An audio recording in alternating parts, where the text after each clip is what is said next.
policy, my own policy. I try very hard. I've never spoken in town hall in the first 30 minutes of town hall.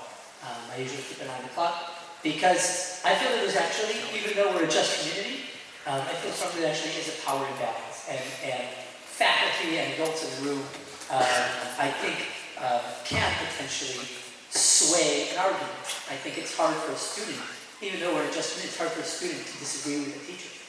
So I usually always wait and let the students really voice their opinions before I chime in.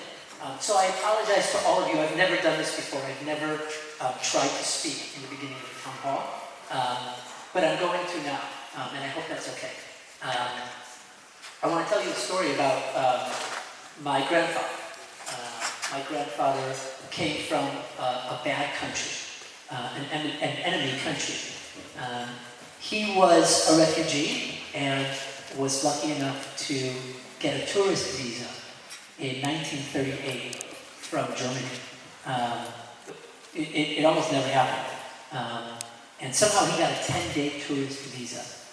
He was 25 years old, he got a 10-day tourist visa to come from Germany to visit the US. He could have been a spy. Germany was a bad place in 1938, bad leadership, a lot of bad people. They were, in a couple of years, going to wage war against the entire world. And my grandfather was of age to have been part of that enemy people.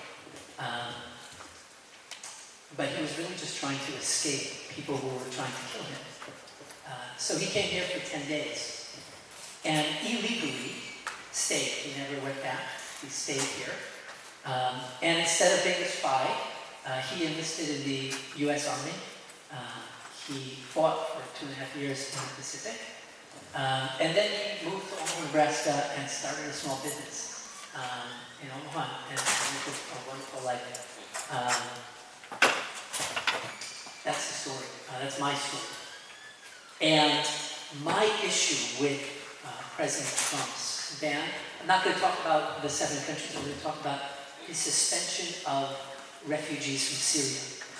My issue with his suspension of refugees from Syria is that this ban, if it had been applied in 1938, in February of 1938, would have applied to my grandfather as well, and would have stopped him from coming to this country. I agree fully that we should be careful about who's coming into this country.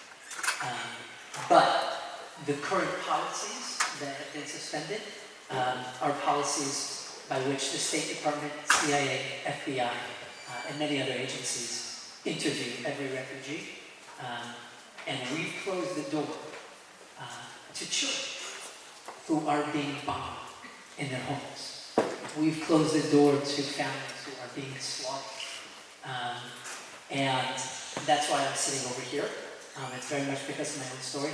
I apologize for sharing it so forcefully, but it's something that really deeply affects me, and that's why I'm standing here.